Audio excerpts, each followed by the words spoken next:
Jadi buat lu gimana Cen nih? Tahun 2020 udah mau habis aja nih. Tahun 2020 udah mau habis. Gak gitu kak. Gak gitu cara main konten kak. Selamat datang di konten Saasbak. Gak jelas. Anjing. Jadi ngobrol kali ini bersama kakak senior. Dulu pertama kita ketemu kapan sih? Di satu sekolahan. Satu sekolahan. Waktu tahun berapa kira-kira ya? 2009 2010. Gak waktu itu kakak kelas berapa sih? Enggak lah, 2008-an. 2008 kan baru masuk nih. Gua baru masuk 2008. Gua kelas 3, lu kelas 1 MTS. Lebih jasa. Ya pokoknya angkatan lu yang tahu gua masih sekolah. Angkatan lu doang. Setelah lu kelas 2, kelas 3 itu gua udah sekolah, enggak sekolah. Ini kan pada saat itu Ucen belum kenal kak, sekedar tahu, belum seakrab gini. Iyalah, kan umur kita juga jauh. Enggak, lu si anjing ini dulu salah satu, sebentar mohon maaf, motor. Ini kakak kan dulu waktu sekolah sering ke kecamatan kan? Ya, Enggak nih, gue kenalnya itu sebenarnya bukan di sekolahan, sering ngelihat dia itu keluar dari sekolah, ternyata mau ke kecamatan gitu loh, maksudnya kak. Pertama kepanggil orang, pertama sering neleuna orang gitu ta. iya, tapi pas waktu kelas 3 itu udah nggak terlalu aktif, nggak sering, maksudnya cuma ngelatih pas mau Agustus biasanya. Di kecamatan, pas Kibra kan? Pas Kibra, cuman pas emang rutin nggak sering sekolah, nggak masuk sekolah itu dispensasi pas waktu kelas 1 mau naik kelas 2. Itu mah rutin tuh hampir tiap hari pas mau Agustusan. Cuman kelas 3 mah ya paling tinggal ini doang. Cuman banyaknya ngelatih di sekolahan, iya, Pasko. Bentar ya. Ini kita berdua itu salah satu alumni yang ada di Ponpes. Cuman basic kita berdua itu sangat-sangat apa sih kak namanya? Menyimpang. Nah, pas kita udah jadi alumni, banyak nih cerita-cerita. Kan basic sekolahan kita itu kan basic Islami. Katanya kan anak pesantren. Kok jarang ngaji, jarang ini, gimana tanggapan kakak senior? Ya bukan dari segi ngajinya dulu ya, dari penampilan lah. Kok nggak kelihatan santri sih penampilannya? Betul. Gitu. Tapi anggapan gua Bebas kak, mau lu mau aing bebas. anggapan saya sih ya sebagai yang pernah nyantri lah ibaratnya. Banyak yang ngomong walaupun di dunia setelah sekolah ya, setelah kerja kan orang-orang suatu kerjaan tuh tahu bahwa si ini backgroundnya santri gitu. Tapi kok kelakuannya nggak santri banget gitu. Nggak sesuai kan? Nggak sesuai gitu.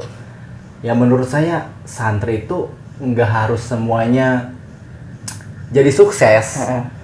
Punya gimana ya? Punya jalannya masing-masing gitu loh. Iya, maksudnya gini loh. Santri itu kita belajar agama itu kan buat basicnya gitu. Nggak semua yang dipelajari kita itu harus terjun ke masyarakat dan mendakwahkan gitu, menyampaikan apa yang kita dapat. Emang keagamaan itu nggak harus ditonjolkan dengan cara kita berpakaian segala macam gitu. Minimal ya buat kita sendiri gitu maksudnya. Iyalah, cuman selama ini gue sih mengusahakan mengimbangi ya. Soalnya banyak yang bersembunyi di balik pakaian. Itu. Kadang berpakaian santri, berpakaian religius, tapi kelakuannya lebih-lebih dari kita yang tidak berpakaian religius. Itu kakak. Itu maksudnya. Kadang tuh ya pakai sorban, pakai ini gitu. Kelakuan juga nggak sama. Bahkan nih, kita berpakaian tidak religius, tapi dalam kelakuan sehari-harinya atau di media sosial lah ya, kita kan yang menunjukkan. Kadang kita kan hidup nih tidak selalu kelihatan orang secara langsung. Ngelihatnya orang-orang tuh bagaimana kita menjalankan medsos kita masing-masing. Ngomongin medsos nih kayak ini ngomongin medsos. Ini percaya apa enggak nih ketika orang lain main medsos itu kelihatan karakter dia. Setuju nggak? Setuju banget. Soalnya gini, banyak teman-teman gua yang basicnya dulu nggak kenal lah sama medsos, sama smartphone zaman sekarang. Setelah kenal, dulu pas waktu sebelum kenal itu pasti diem kan? Pendiam kan? Nggak banyak omong, bahkan sikap dan kepribadiannya tuh ya terlihat baik, mempesona lah di mata orang. Tapi setelah udah kenal medsos, kata-katanya bahasa binatang keluar, segala macam komentar yang tidak pantas keluar. Waduh. Tapi yang lebih parah gini, bukan di usia kita mau menggunakan medsos, ngerti nggak? Gimana? Jadi zaman dia muda kali ya, zaman dia remaja itu kan belum ada medsos. Terus udah menikah, baru kenal tuh medsos. Nah, itu segala macam apa ya? Jadi yang statusnya yang dibikin status atau di postingnya itu perihal keluarga dibuka, kan aib sendiri ya. Dibawa ke medsos. Terus itulah pentingnya beretika dalam bersosial media. ya maksud gua gini loh, kalau misalkan itu hal-hal yang istilahnya privasi itu loh. Privasi, nggak usah dibuka-buka ke halayak. Toh mending kalau dia setelah dikomentar orang lain dengan itu kata pedas atau dengan ditanya dengan yang selayaknya gitu loh, pasti kan mengusut hal-hal tertentu, maksudnya menggali lebih dalam aib itu. Betul. Contohnya tentang istilahnya masalah keluarganya, soal suami istri segala macem, ketidaksukaan sikap salah satu pasangan ke pasangannya gitu kan, diposting lah di medsos, akhirnya dikomen sama teman-temannya, emang kenapa, ada apa, jadi pertanyaan, jadi omongan. Harusnya kan apa ya, gosip ataupun fakta-fakta yang masih samar-samar, masih abu-abu ya. Masih abu-abu tuh kan kalau ditimbulkan di status tuh, diposting, jadi perbincangan teman-teman yang lain atau ya yang melihat lah di Facebook. Udah bukan hak dia lagi, udah Iya, milik publik. Tapi milik gini publik. Kak, tapi gini. Itu negatifnya ya. Tapi kan kadang yang udah berkeluarga itu main medsos, ngeluarin unek-uneknya di media. Nah itu. Salah nggak? Ya salah lah, jelas kan privasi. Maksud gue jangan kalau misalkan aib-aib itu, apalagi yang aib yang sensitif ya, tentang hubungan dia sama suaminya atau lagi baik-baik atau enggak gitu, itu nggak usah diposting lah, maksud gue. Dia boleh secara pribadi aja ya. Secara pribadi, maksudnya omonginlah ke pasangan lu baiknya gimana, tapi jangan di medsos gitu loh. Ya sebenarnya ada baiknya buat kita yang belum berpasangan nih, yang belum berkeluarga. Jadi apa ya? Jadi pelajaran, gue setelah menikah jangan kayak gini nih. Gitu. Betul. Gue harus memanage medsos gue dan pasangan gue sebaiknya harus ada kompromi nih. Yang baik diposting dan yang nggak diposting tuh apalah. Harusnya terfilter ya. Iya dong. Kakak lulus sekolah tahun berapa sih? 2009. Wow, sangat muda sekali. Sangat muda, masih terlihat bercahaya. Berarti 28 ya? 29? Berapa sih umur? 29 apa 28? 29. 29. Kan biasanya kan di umur-umur sudah mulai senja. Sedangkan profesi, mohon maaf sebentar, suara motor.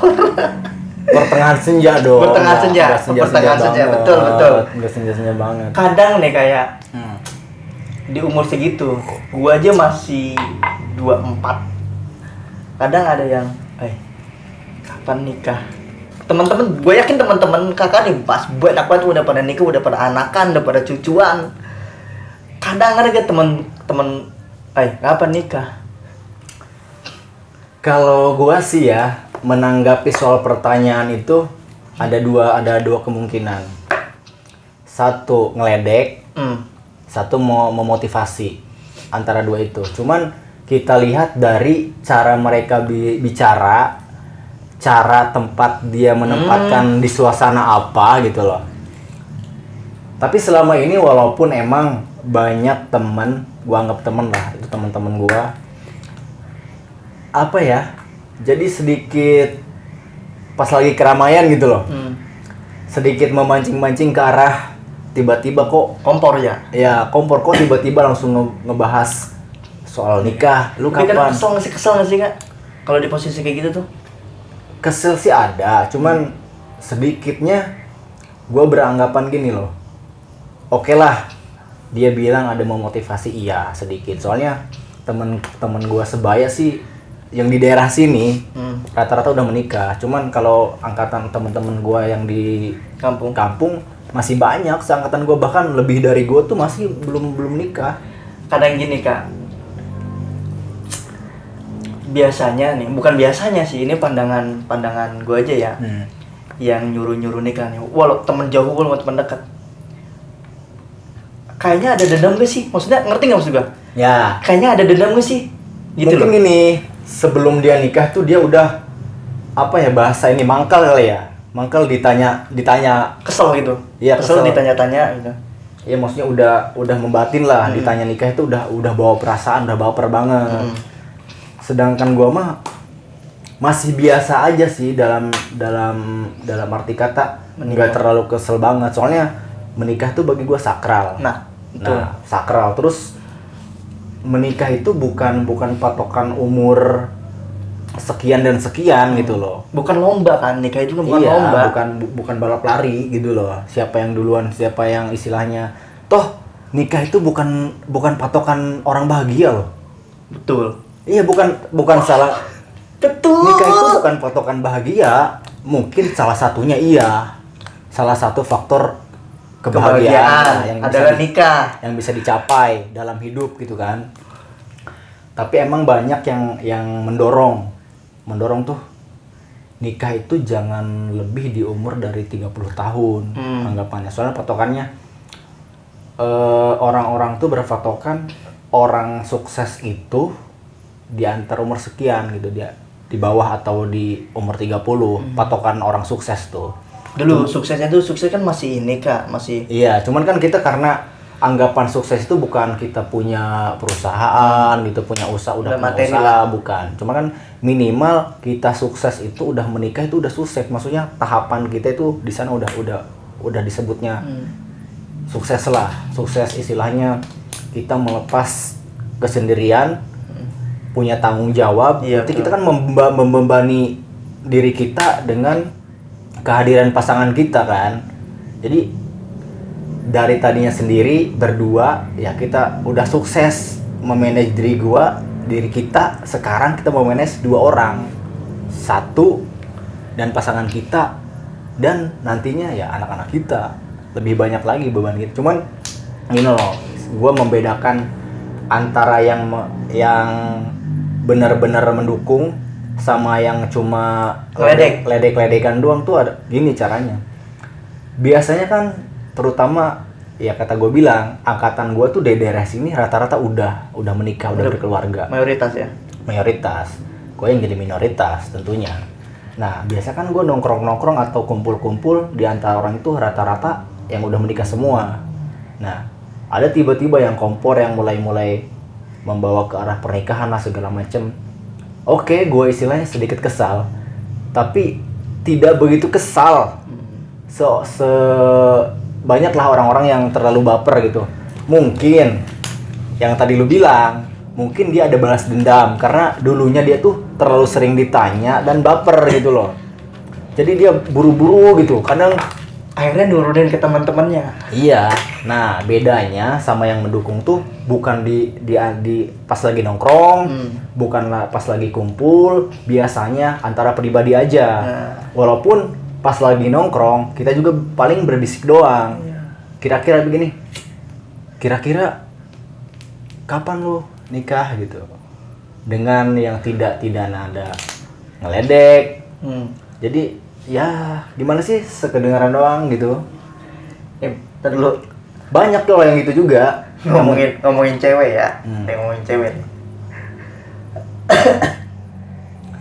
Kakak tuh punya mantan berapa? Ini si saat ini kan playboy nih waktu di sekolahan. Tahu banget gua anjing. Ayo satu. Nggak gini loh. Orang tuh beranggapan gue tuh playboy atau sebutan sekarang tuh fuckboy. Sebenarnya gue tuh bukan nggak terima sih sebutan playboy atau fuckboy. Cuman semua cewek yang pernah pacaran sama gue, pernah hubungan sama gue tuh semuanya gue awalin dengan serius. Kebetulan tidak. Ya maksudnya gue jalanin hubungan tuh emang dengan serius, dengan niatan ke depan. Maksudnya sampai istilahnya gue selalu ngebayangin masalah hubungan namanya jatuh cinta ya. Gue tuh bukan sekedar pengen pacaran ngejalani ini itu bareng gitu doang. Gue tuh semua yang pas mulai hubungan tuh gue pengennya sampai nikah, sampai ini gitu. Cuman Semua orang pasti gitu. Enggak yang gue tanya tadi, Pak. enggak. Kalau misalkan orang-orang fuckboy itu emang karena pengen ini doang, pengen dapetin cewek itu, udah kalau udah dapet mah gitu doang. Tapi gue semua cewek itu emang Iya, niat serius ada kan, pasti. Yang gue tanyain itu dari zaman sekolah sampai sekarang 10 ada 10.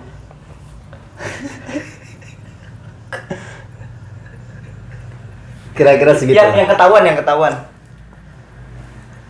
Masa disebutin nama-namanya nih?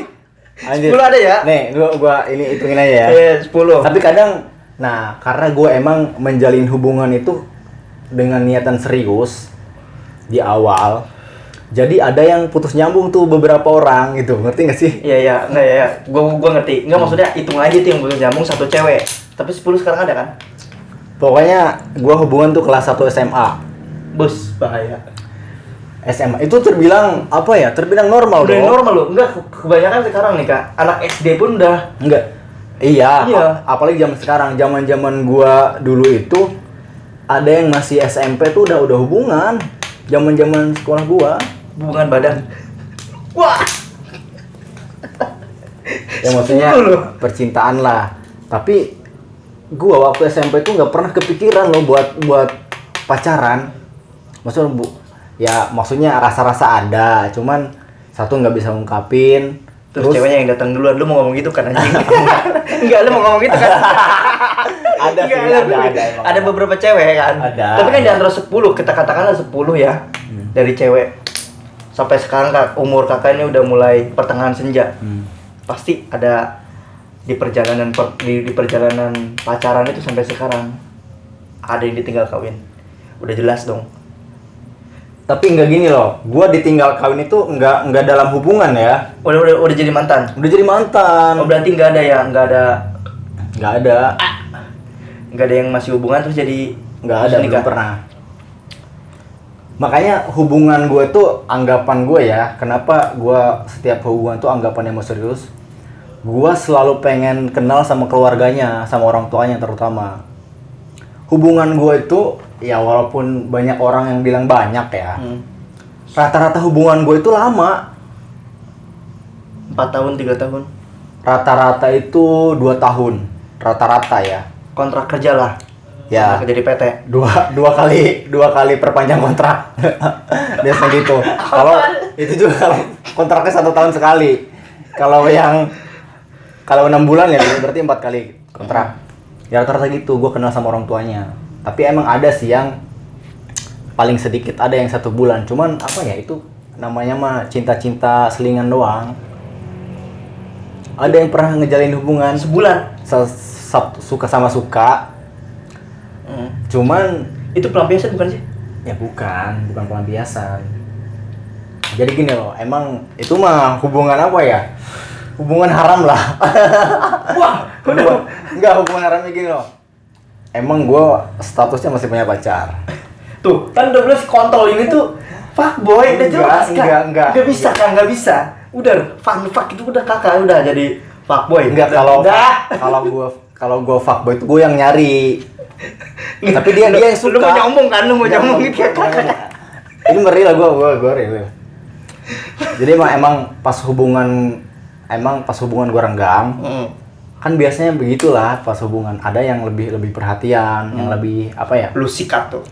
Sensitif banget lah. Terus dia cerita bahwa dia juga hubungannya lagi retak segala macem. Oke lah, kita sama-sama apa namanya? Ada kesempatan Saling mengasihi lah gitu kan. Istilahnya dia perhatian sama gua juga anggapannya apa namanya diterima lah perhatian gua segala macem. Akhirnya kita anggap cocok lah. Tapi ternyata setelah sadar hampir sebulan kayaknya bukan kita yang sebenarnya nih menjalani hubungan kayak gini gitu. Beberapa faktor juga termasuk ada di dalamnya, maksudnya kita juga ngejalanin yang gak nyaman. Tapi itu sekali-kali lah tuh gua istilahnya dalam hubungan sebulan.